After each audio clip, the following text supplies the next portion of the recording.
మీ ప్రార్థన అవసరతల కొరకు మమ్మల్ని సంప్రదించాల్సిన నెంబరు 7032378154. దైవ సేవకులు పాస్టర్ బెంజమిన్ గారు.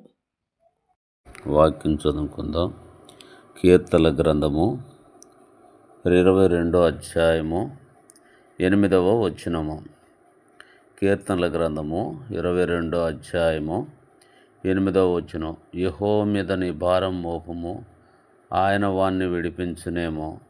వాడు ఆయనకు ఇష్టడు గదా, ఆయన వాణ్ణి తప్పించునేమో అందరు. కాబట్టి యెహోవా మీద నీ భారం మోపము, ఆయన వాణ్ణి విడిపించునేమో అని రాయబడింది. కాబట్టి నేను మన జీవితంలో మన భారాలన్నీ దేవుని మీద మోపాలి. భారం అంటే ఏంటి? కోరికలు. భారం అంటే కోరికలు అన్నమాట. అనేక రకాల కోరికలు ఉంటాయి. కుటుంబ బాధ్యతల్లోనూ, ఉద్యోగ బాధ్యతల్లోనూ, పొలం పంటలో ఎన్నో బాధ్యతలు ఈ లోకంలో మనకుంటాయి. సంసార జీవితంలో ఎన్నో బాధ్యతలు, ఎన్నో భారాలు మనకుంటాయి. అవన్నీ తీర్చబడాల. అందుకని దావీదు అంటాడు, నీ భారం యెహోవా మీద మోపు, ఆయన వానికి ఇష్టడు, ఆయన వాన్ని విమోచించునేమో అంటుంది. కాబట్టి నేను దేవుని బిడ్డలమైన తర్వాత మన భారాలన్నీ దేవుని మీద మోపాల. నువ్వే నా అక్రతలని తీర్చాల తండ్రి, నువ్వే నా అక్రతలని తీర్చాలా. నా కోరికలని నువ్వు ఒక్కడవే తీర్చగలవు, నా అవసరతలని నువ్వు ఒక్కడవే తీర్చగలవని మనం దేవునికి చెప్పుకోవాలి. ఈ లోకంలో శాంతి సమాధానాలతో కాపాడేవాడవు నీవొక్కడవే. సాతాను శోధన నుండి తొలగించేది నీవొక్కడవే తండ్రి. సాతాను శక్తిని నా యొద్ద నుండి తొలగించే దేవుడు నీవే అని మనము దేవుని మీద మన భారం అంతా మోపాలా. అప్పుడు ఆయన మనల్ని ఆదుకుంటాడు కదా, మనల్ని ఆదుకుంటాడు. కాబట్టి మన భారం అంతా దేవుని మీద మోపేవారంగా ఉండాలి. ఇంకొక వాక్యం చదువుకుందాం. దేవుని వాక్యములో నుండి ఇంకొక వాక్యం చదువుకుందాం. యెషయా గ్రంథము 28వ అధ్యాయము 5వ వచనము. ఆ దినమున సైన్యములకు అధిపతి యెహోవా శేషించిన తన ప్రజలకు తానే భూషణ కిరీటమును ఉండును, సౌందర్యము గల మొకటముగా నుండును అంటున్నాడు. కాబట్టి దేవుడి యెషయా గ్రంథములో 28వ అధ్యాయము 5వ వచనంలో మనతో మాట్లాడుతున్నాడు.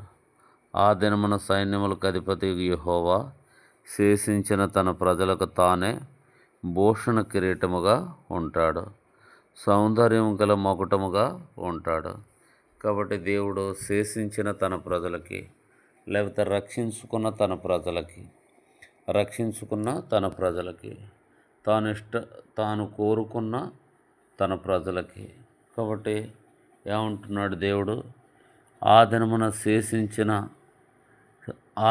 సైన్యములకు అధిపతి యెహోవా శేషించిన తన ప్రజలకు తానే భూషణ కిరీటముగాను, సౌందర్యము గల మొకటముగా ఉండును.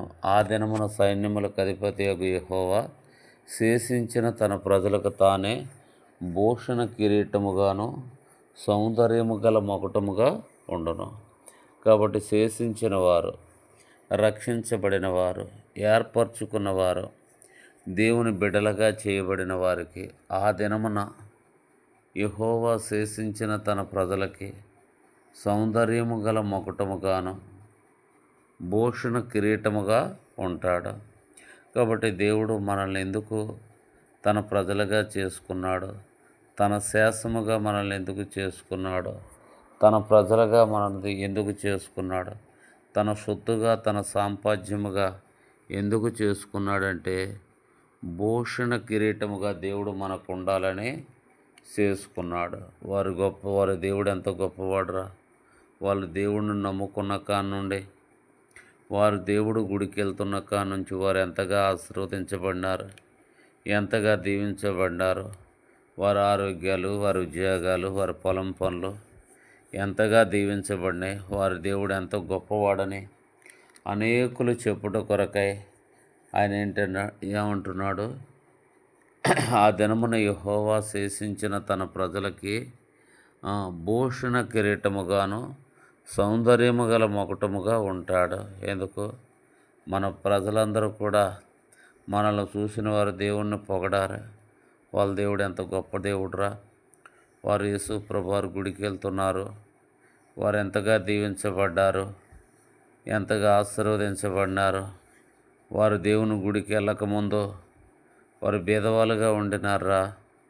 వారు దేవుడు గుడికి వెళ్ళటం ఎప్పుడైతే ప్రారంభిస్తూ వచ్చాడో వారి దేవుడు అన్ని విషయంలో వారిని ఆశీర్వదిస్తున్నాడు, వారికి సహాయం చేస్తున్నాడు. కనుక వారు గొప్పవారు అవుతున్నారని మన దేవుని గురించి అనేక మంది చెప్పాలని దేవుడు ఆ దినమున శేషించిన తన ప్రజలకు యెహోవా తానే తన ప్రజలకు భూషణ కిరీటముగాను సౌందర్యము గల మొకటముగా నుండును అని రాయబడింది. భూషణ కిరీటముగా ఉంటాం మనం ఈ లోకములో, సౌందర్యము కలిగిన మొకటముగా ఉంటాము. దేవుని చిత్తం అది, తన బిడ్డల భూషణ కిరీటముగా ఉండాలని, సొగటైన మొకటముగా ఉండాలని మన కొరకు ప్రాణం పెట్టి రక్తం కార్చి తన 12 మంది శిశువుల ద్వారా సువార్త ప్రకటించి మనల్ని రక్షించుకున్నాడు.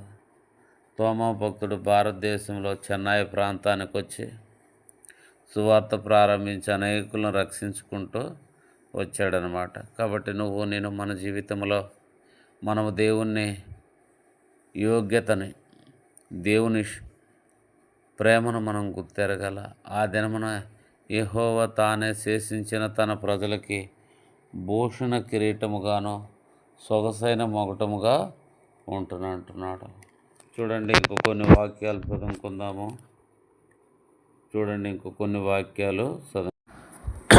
చూడండి ఇంకొక వాక్యం చదువుకుందాం. కీర్తనల గ్రంథం 27వ అధ్యాయము, కీర్తనల గ్రంథము 27వ అధ్యాయము 5వ వచనం.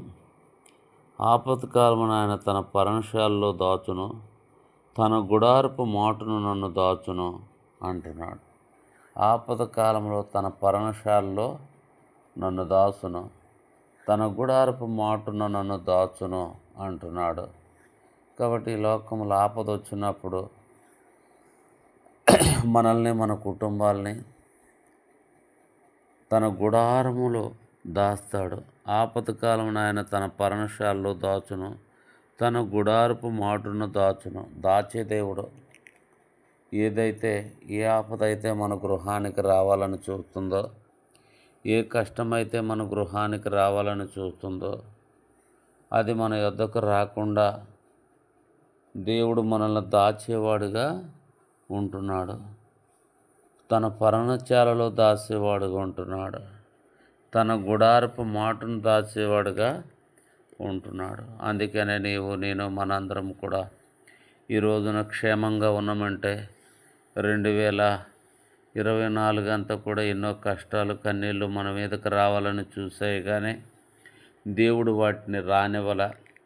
మనల్ని, మన కుటుంబాలని తన గుడారపులో, తన పర్ణశాలలో దేవుడు దాస్తూ వచ్చాడు. తన గుడారపు మాటున, చాటున మనల్ని దాస్తూ వచ్చాడు. అందుకనే దావీదు, నా దాగుచోటు నీవే అంటున్నాడు. ఆపద కాలముందు ఆయన తన పర్ణశాలలో దాసును, తన గుడారపు మాటున దాసును. ఆపద కాలంలో ఎన్నో ఆపదలు తెలిసి వస్తాయి, తెలియకుండా దేవుని ప్రజల మీదకి వస్తాయి. కానీ ఎటువంటి ఆపద వచ్చినా కూడా దేవుడు తన పర్ణశాలలో దాస్తాడు, తన గుడారపు మాటున మనల్ని దాస్తాడు. ఎన్నోసార్లు మన మీదకి ఆపదలు రావాలని చూసాయి, కానీ దేవుడు రానియలే. అవి మన యొద్దకు రాలేదంటే కారణం ఏంటి? దేవుడు మన యొద్దకు వాటిని రానియలేదు. ఆపద కాలమున ఆయన తన పర్ణశాలలో నన్ను దాచును, తన గుడారపు మాటున ఆయన దాచును. ఎన్నో ఆపదలు, ఎన్నో ఇబ్బందులు ఈ లోకంలో నీకు నాకు దూరమయ్యాయంటే అది దేవుడు కృప. ఇంకొక వాక్యం చదువుకుందాం. యెషయా గ్రంథము 66 కీర్తన 66 అధ్యాయము 12 వచనం. యెషయా గ్రంథము 66:12. యెహోవా ఇలాగు సెలవిచ్చున్నాడు, ఆలకించుడి, నదివలె సమాధానము ఆమె యొద్దకు పారజేయుదును. మీరు జనముల ఐశ్వర్యమును అనుభవించెదరు. ఒడ్డు మీద పొర్లిపారు జలప్రవాహం వలె మీ యొద్దకు దాన్ని రాజేతును. మీరు శంఖ పెట్టుకుని ఎత్తుకొనబడుదురు, మోకాళ్ళ మీద ఆడించబడెదరు. చూడండి, దేవుడు తన ప్రజలకు ఇచ్చేటువంటి ఆశీర్వాదం, తన ప్రజలకు ఇచ్చినటువంటి దీవెనలో తన శేషించిన తన ప్రజలకు ఆయన కలుగు చేసే మేలులు మనం తలపోసుకోవాలా. యెహోవా ఇలాగు సెలవిస్తున్నాడు, ఆలకించుడి, నది వలె సమాధానం ఆమె యొద్దకు పారజేసేదను. సమాధానం ఇచ్చే దేవుడు కాబట్టి సమాధానము మన దగ్గరికి నడిపించే దేవుడు. నా బిడ్డల గృహంలోకి సమాధానమా నువ్వు పో అని చెప్పేవాడు, అసమాధానమా వారి దగ్గర నుండి తొలగిపో అని చెప్పేవాడు మన దేవుడు. కాబట్టి యెషయా గ్రంథము 66 అధ్యాయము 12 వచనాన్ని మనము 3 వచనాలు రాయబడింది. 12 వచనంలో వరుసన కొన్ని మాటలు రాయబడ్డాయి, చదువుకుందాం. ఆలకించుడి, నది వలె సమాధానము ఆమె యొద్దకు పారజేసేదను. మీరు జనముల ఐశ్వర్యమును అనుభవించేదరు. దేవుడు ప్రజలకు ఐశ్వర్యం ఇచ్చేవాడుగా ఉంటున్నాడు. జనముల ఐశ్వర్యాన్ని మనము అనుభవించాలని దేవుడు ఇష్టపడేవాడుగా ఉంటున్నాడు. కనుక జనముల ఐశ్వర్యమును నీ యొద్దకు పంపించేదను అంటున్నాడు. చూడండి ఏమంటున్నాడు, మీరు ఒడ్డు మీద పొర్లిపోరు జల ప్రవాహం వలె మీ యొద్దకు దానిని రాజేతును. మీరు చంకన ఎత్తుకొనబడెదరు, మోకాళ్ళ మీద ఆడించబడెదరు. కాబట్టి మనము ఒడ్డు మీద పొర్లిపారు జల ప్రవాహం వలె మీ యొద్దకు దాన్ని రాజేతును. మీరు చంకన ఎత్తుకొనబడెదరు, మోకాళ్ళ మీద ఆశీర్వదించబడెదరు, ఆడించబడదు. కాబట్టి దేవుడు తన ప్రజలకి కలుగు చేసే ఆశీర్వాదాలు ఒకడు చూసినట్టయితే, మొదటిగా చూసినట్లయితే ఏమంటున్నాడు, సమాధానం ఆమె యొద్దకు రాజేసేదను, ఐశ్వర్యం ఆమె యొద్దకు రాజేసను. సమాధానం ఐశ్వర్యము దేవుని బిడ్డలకు ఎలాగొస్తుందట, నది వలె వస్తుందట, నది వలె వస్తుంది. కాబట్టి ఇంకెలాగొస్తుంది, ఒడ్డు మీద పొర్లిపారు జలముల వలె వచ్చిద్ది. మీరు సంక పెట్టుకొని ఆడించబడెదరు, మోకాళ్ళ మీద ఆడించబడెదరు అని రాయబడింది. కాబట్టి మనము నది వలె, మా ఊర్లో ఒక నది ఉంది, వెళ్ళిపోయే నీళ్ళు వెళ్ళిపోతూ ఉంటాయి, వచ్చే నీళ్ళు వస్తూ ఉంటాయి. ఎక్కడికి పోతాయో మనకి అప్పుడు తెలిసేది కాదు, ఇప్పుడు తెలుస్తుందన్నమాట. ఆ నీళ్ళని ఏ నది నీళ్ళైనా కూడా, ఏ గోదావరి నీళ్ళైనా కూడా, ఏ వాగు నీళ్ళైనా కూడా, ఏ కాలువ నీళ్ళైనా కూడా అవన్నీ కూడా సముద్రంలో కలుస్తాయని ఇప్పుడు మనకు అర్థమవుతుందన్నమాట. కాబట్టి నది వలె సమాధానము ఐశ్వర్యమును ఆమె దగ్గరికి నేను పంపించేదను. కాబట్టి నది వలె ఆమె దగ్గరికి పంపించేదను అంటున్నాడు. కాబట్టి ఒడ్డు మీద పొర్లిపారు నీళ్ళు వలె మీరు సంక పెట్టుకొని ఆడించబడెదరు, మోకాళ్ళ మీద ఆడించబడెదరు. కాబట్టి నేను దేవుని వాక్యాన్ని మనం ఏం చేయాలా, నమ్మాలా. దేవుని వాక్యాన్ని నమ్మాలా. యెషయా గ్రంథము 66 అధ్యాయము 12 వచనాన్ని మీరు కూడా ఖాళీగా ఉన్నప్పుడు చదువుకోండి. యెహోవా ఇలాగు సెలవిచ్చున్నాడు, ఆలకించుడి, నది వలె సమాధానం ఆమె యొద్దకు పారజేసేదను. మీరు జనముల ఐశ్వర్యమును అనుభవించేదరు. సమాధానము నది వలె నీ యొద్దకు వస్తుంది, జనుల ఐశ్వర్యం మీ యొద్దకు వస్తుంది. అది ఎలాగొస్తుందంటే చూడండి ఏమంటున్నాడు దేవుడు, ఏమంటున్నాడు, ఒడ్డు మీద పొర్లిపారు జల ప్రవాహం వలన మీ వద్దకు దాన్ని రాజేతును. మీరు చంక పెట్టుకుని ఆడించబడదరో, మోకాళ్ళ మీద ఆడించబడదరని దేవుని యొక్క వాక్యము సెలవిస్తుంది. కాబట్టి నది వలె సమాధానం మన దగ్గరికి పంపించే దేవుడు, మన గృహాల్లో శాంతి సమాధానం ఇచ్చే దేవుడు, ఐశ్వర్యమును మన గృహాలకు పంపించే దేవుడు. కాబట్టి ఎలా పంపిస్తాడు ఐశ్వర్యమును? ఒడ్డు మీద నుండి పారు నీళ్ళ వలె పంపిస్తాడు. మా ఊర్లో పెద్ద చెరువు ఒకటి ఉండింది. వర్షాకాలం ఆ చెరువు నుండి ఆ చెరువు గట్టు మీద నుండి ఊర్లోకి నీళ్లు పారుతూ ఉండేటివి. అప్పటికే మాకు 17-18 ఏళ్ళు ఉంటాయి. మేము ఆ చెరువు గట్టు మీద నడుచుకుంటూ పోయేవాళ్ళం. శీలమండల వరకు, అవి మోకాళ్ళ వరకు నీళ్ళు పారేటి అన్నమాట. కొంచెం దూరము వెళ్ళి వచ్చేసేవారు. కాబట్టి నది వలె సమాధానం మీ వద్దకు వచ్చును, జనముల ఐశ్వర్యం మీ వద్దకు వచ్చును. ఒడ్డు మీద పారులు నీళ్ళు వలె మీ వద్దకు వచ్చును. మీరు సంక పెట్టుకొని ఎత్తుకొనబడెదరు, మోకాళ్ళ మీద ఆడించబడెదరు. తల్లి ఏం చేస్తుంది, తండ్రి ఏం చేస్తాడు? తండ్రి భుజముల మీద ఎక్కించుకొని, నడువుల మీద ఎక్కించుకొని ఆడిస్తాడు, మోకాళ్ళ మీద పెట్టుకొని ఆడిస్తాడనమాట. కాబట్టి అలాగ సమాధానము నది వలె నీ వద్దకు వచ్చును, నీకు జన్మల ఐశ్వర్యం వచ్చును. ఒడ్డు మీద పారు నీళ్ళ వలె అది వచ్చును. మీరు సంక పెట్టుకొని ఆడించబడెదరు, మోకాళ్ళ మీద ఆడించబడెదరు అంటున్నాడు దేవుడు తన ప్రజలను ఆశీర్వదించే రీతి. ఎందుకు? మనము దేవుడు ప్రజలముగా దేవుణ్ణి మనం ప్రార్థన చేసినప్పుడు ఆరాధించాలని దేవుడు తన ఆశీర్వాదాలు మనకిచ్చేవాడుగా ఉంటున్నాడు. చూడండి, ఇంకొన్ని మాటలు చదువుకుందాము. ఇంకొన్ని మాటలు చదువుకుందాం. కీర్తనల గ్రంథము 34వ కీర్తన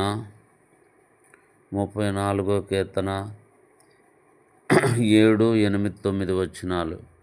యెహోవా యందు భయభక్తులు గలవారి చుట్టూ ఆయన దూత కావలి ఉండి వారిని రక్షించును.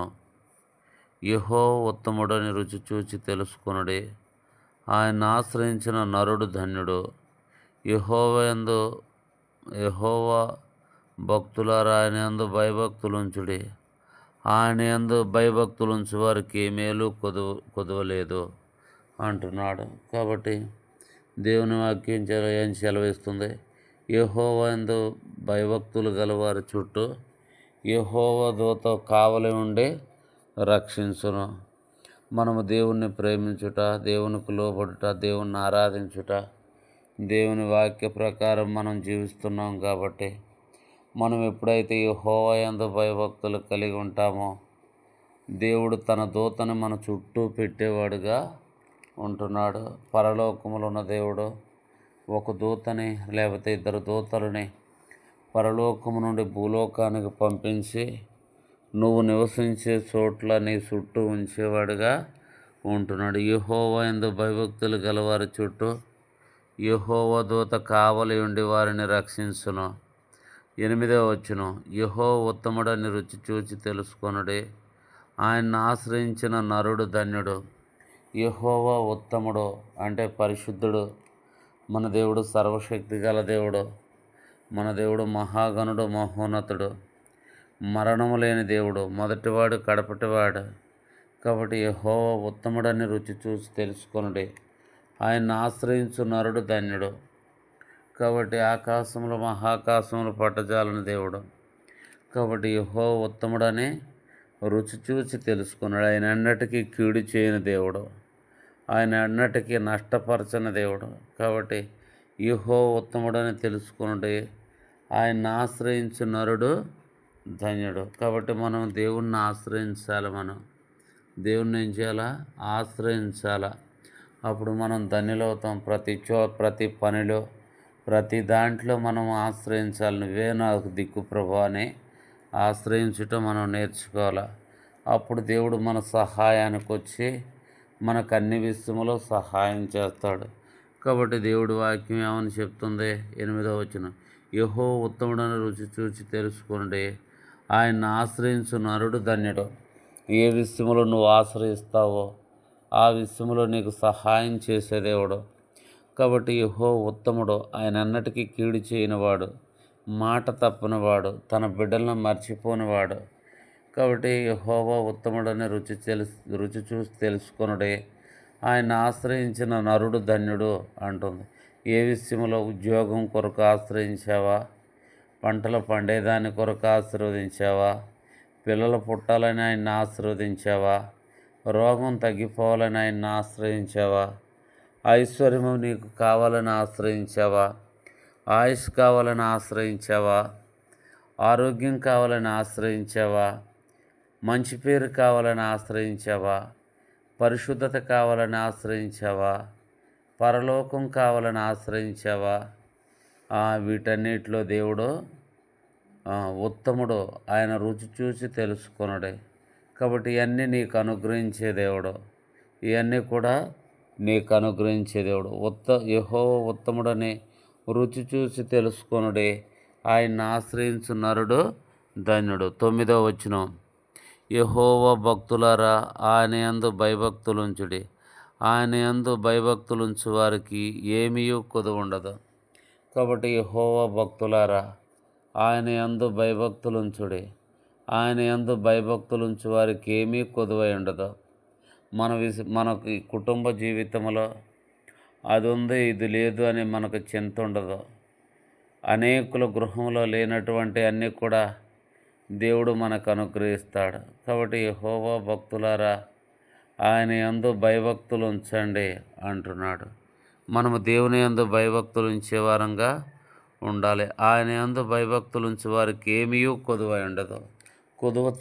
కొదువ రానియడు నీ గృహానికి. నీ పిల్లలు దీవించబడతారు, నీ భార్య దీవించబడుతుంది, నీ ఉద్యోగం దీవించబడుతుంది, నీ పొలం పనులు దీవించబడతాయి, నీ చేతి పనులు దీవించబడతాయి, నీ ఆరోగ్యం దీవించబడుతుంది, నీ ఆయుష్ దీవించబడుతుంది. కాబట్టి యెహోవా భక్తులారా మీరందరూ ఆయన యందు భయభక్తులు ఉంచుడి. ఆయన యందు భయభక్తులు ఉంచు వారికి ఏ మేలు కొదువై ఉండదు. కాబట్టి కొన్ని మాటలు మనం చదువుకొని ప్రార్థన చేసుకుందాం. ఇంకొక వాక్యం చదువుకుందాం. సామెతల గ్రంథం 19వ అధ్యాయము. సామెతల గ్రంథము 19వ అధ్యాయము 23వ వచనం, యెహోవా యందు భయభక్తులు కలిగి ఉండుట జీవదానము.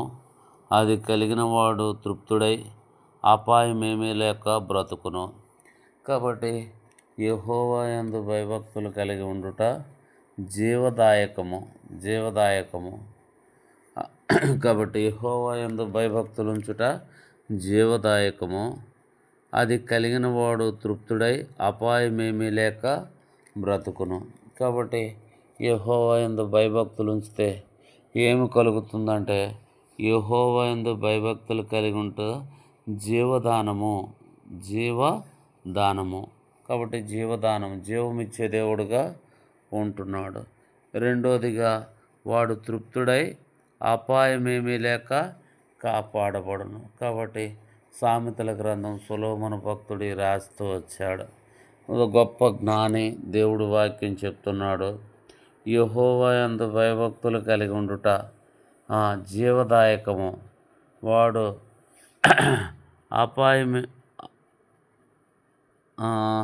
జీవదాయకము. అది కలిగిన వాడు తృప్తుడై అపాయమేమీ లేకుండా జీవించును. కాబట్టి మనం యెహోవా యందు భయభక్తులు కలిగి ఉంటే మనకు జీవదానం ఇస్తాడు. మన పిల్లలకి 95 ఏళ్ళు జీవదానం ఇస్తాడు మనకి. కాబట్టి మనము తృప్తి కలిగి అపాయమేమీ లేక కాపాడబడతాం. కాబట్టి కొన్ని మాటల చేత దేవుడు మనల్ని అన్ని విషయంలో సహాయం చేయనట్లు ప్రార్థన చేసుకుందాం. ప్రేమగల తండ్రి, దయగల దేవ యేసయ్య, సంఘాన్ని మమ్మల్ని దీవించి ఆశీర్వదించండి నాయన. యూట్యూబ్లో వింటున్నటువంటి ప్రతి ఒక్క విశ్వాసని, భక్తుల్ని దీవించి ఆశీర్వదించండి నాయన. మరణాలు, రోగాలు మా నుండి తొలగించండి. మాకు ఆరోగ్యం, ఆయుష్ ఇవ్వండి ప్రభా. నిత్యము నిన్ను ప్రేమించే మనసు మాకు ఇవ్వండి. నువ్వు ఆ కలువరి శిలువలో కార్చిన నీ రక్తంలో మా జన్మ కర్మ పాపములు కడుక్కొని భూలోక ఆశీర్వాదాలు పరలోక ఆశీర్వాదాలు మేము పొందే వారంగా సిద్ధపరచండి. నీ దేవదూతలతో నువ్వు వచ్చినప్పుడు మోక్షరాజ్యం కొరకు సిద్ధపరచు. అగ్ని నుండి తప్పించమని ప్రభు అయిన యేసయ్య నామమున అడిగి వేడుకొనుచున్నాము తండ్రి. Amen, amen, amen. Praise Lord, praise Lord, praise Lord. దేవుడు మనకు తోడైండునుగాక. దేవుడు మనల్ని దీవించునుగాక. దేవునికి మహిమ కలుగునుగాక. సాతానుకు అపజయం కలుగునుగాక.